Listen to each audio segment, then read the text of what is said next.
नमस्कार मित्रांनो, S P wealth 666 चॅनलमध्ये आपलं स्वागत आहे. एक 7-8 दिवसानंतर मी व्हिडिओ बनवत आहे हा. तर बघूया आपण निफ्टी 50 जर एक मागचा वीक जर बघितला तर एक कंटिन्युअस 1 2 3 4 5 सेशन जर बघितलं तर निफ्टी 17,700 पासून जवळपास 16,800 पर्यंत खाली आला होता. 16,800 ला एक चांगला सपोर्ट होता. तो सपोर्ट सुदैवाने ब्रेक झाला नाही. त्यामुळं लास्ट सेशनला मार्केटमध्ये चांगलं बाईंग झालं आणि मार्केटने 17,100च्या आसपास क्लोजिंग दिलेलं आहे. पण याचा अर्थ असा नाही की मार्केट लगेच सोमवारी इथून पुढे पळायला लागेल. तर ही जी काही प्राइस ॲक्शन आहे ही सोमवारी आपल्याला बघावी लागेल, की जोपर्यंत मार्केट 17,200 किंवा 17,150च्या वर सस्टेन होत नाही तोपर्यंत आपल्याला मार्केटमध्ये एक चांगली बुलिश रॅली आपल्याला बघायला मिळणार नाही. तर 15 मिनिटाच्या कॅन्डलवर जर बघितला तर इथे तुम्हाला दिसेल की हा एक गॅप तयार झालेला आहे. इथे एक गॅप होता, त्या दिवशी तो भरला, पुन्हा तो खाली आला, दुसऱ्या दिवशी गॅप अप झालं, पुन्हा ते भरलं गेलं आणि लास्ट सेशनला जर बघितला तर मार्केट एक अप ट्रेंड राहिला आणि पुन्हा इथे सुद्धा थोडंसं रिट्रेसमेंट झालेलं आहे. तर हा गॅप भरायचा आहे.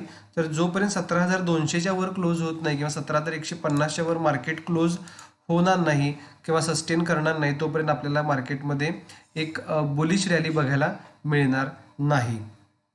तर पुन्हा एकदा तेच आहे, ह्या इथून जर आपण एक ट्रेंड लाईन काढली तर ह्या ट्रेंड लाईनवरच मार्केट आपल्याला दिसतं.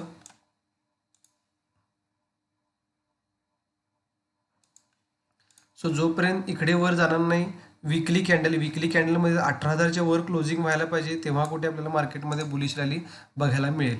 तर सोमवारी जी काही प्राइस ॲक्शन होईल त्याच्यावर आपल्याला अंदाज बांधता येईल की मार्केट कुठेपर्यंत वर जाऊ शकते. पण 17,150च्या वर मार्केटने क्लोजिंग द्यायला हवं.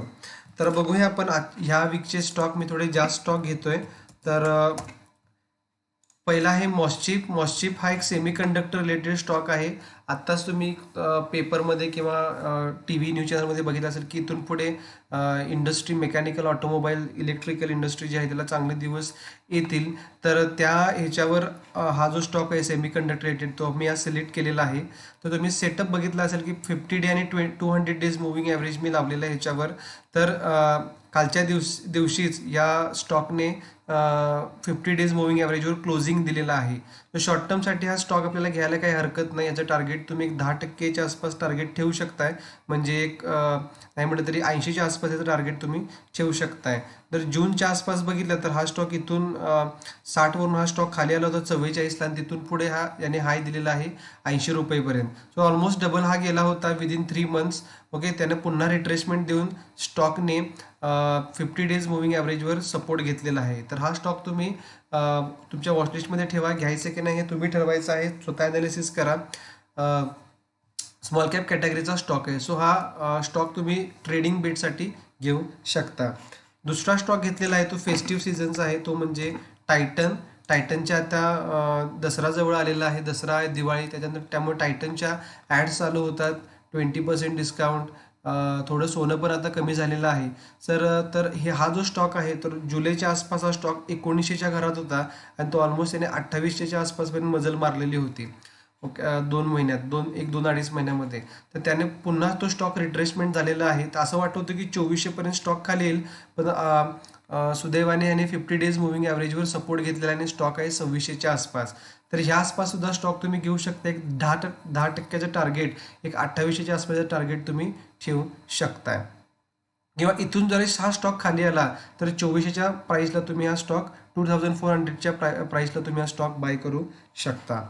तिसरा स्टॉक घेतलेला आहे तो मी एक पायपिंग सेक्शनचा घेतलेला आहे, तो म्हणजे ॲस्ट्रल पाईप. ॲस्ट्रल पाईप सुद्धा एक चांगला स्टॉक आहे पाईप सेक्शनमध्ये.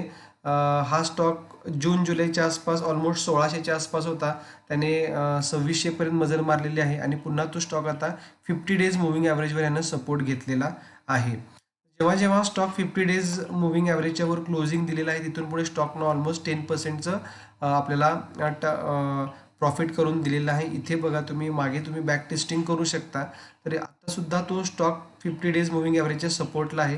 तर इथून हा स्टॉक तुम्ही हा कॅप्चर करायला काही हरकत नाही किंवा इथून खाली 2000पर्यंत जरी खाली आला तरी तुम्ही हा स्टॉक बाय करू शकता.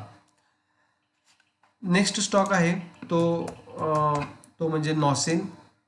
हे स्टॉक मी टेक्निकल आधारे सांगत आहे, याचं फंडामेंटल तुम्ही चेक करू शकता. वेगवेगळ्या वेबसाईट्स अवेलेबल आहेत, investing.com असेल किंवा स्टॉक ॲनालिसिस असेल. तर नॉसिल जर बघितला तर हा याने 200 डेज मुव्हिंग ॲव्हरेजला सपोर्ट घेतलेला आहे. स्टॉक 250च्या आसपास आहे. इथेच तुम्ही स्टॉक बाय करू शकता आणि टार्गेट याचं 280 पर्यंत तुम्ही याचं टार्गेट ठेवू शकता. स्टॉकमध्ये काही निगेटिव्ह काही दिसत नाही. नेक्स्ट स्टॉक आहे तो म्हणजे फेडरल बँक. फेडरल बँक मी खूप वेळा सांगितलेलं होतं की 90-95च्या आसपास हा स्टॉक बाय करा तुम्ही. पुन्हा तो 100च्या वर गेला, 110 पर्यंत जाऊन आला होता. तिथून तो स्टॉक पुन्हा 80-85ला आला, पुन्हा त्याने पुन्हा तो स्टॉक 100 प्लस गेला, पुन्हा तो खाली आला 85. तर ह्याची जी काही बाईंग रेंज आहे ती 84-85 ही त्याची बाईंग रेंज होती. सो 200 डेज याचा सपोर्ट होता. तो त्या टायमिंगला हा बाय करायला मी सांगितलं होतं. त्याच्यानंतर आता स्टॉक गेलेला आहे 124 पर्यंत हा स्टॉक गेलेला आहे. हा स्टॉक लॉंग टर्मच्या दृष्टीने जबरदस्त स्टॉक आहे. हा बँकिंग सेक्टरमधला शांत स्टॉक आहे, जो तुम्हाला लॉंग टर्मसाठी चांगले रिटर्न देणारा स्टॉक आहे. तर आता स्टॉकने 50 डेजच्या वर क्लोजिंग दिलेलं आहे. हा स्टॉक 110 ते 115च्या आसपास जर तुम्हाला मिळाला तर तुम्ही हा जरूर बाय करा, किंवा इथून खाली 100च्या आसपास जरी आला किंवा 100च्या 105 पर्यंत आला तरी सुद्धा हा स्टॉक तुम्ही बिलकुल बाय करा.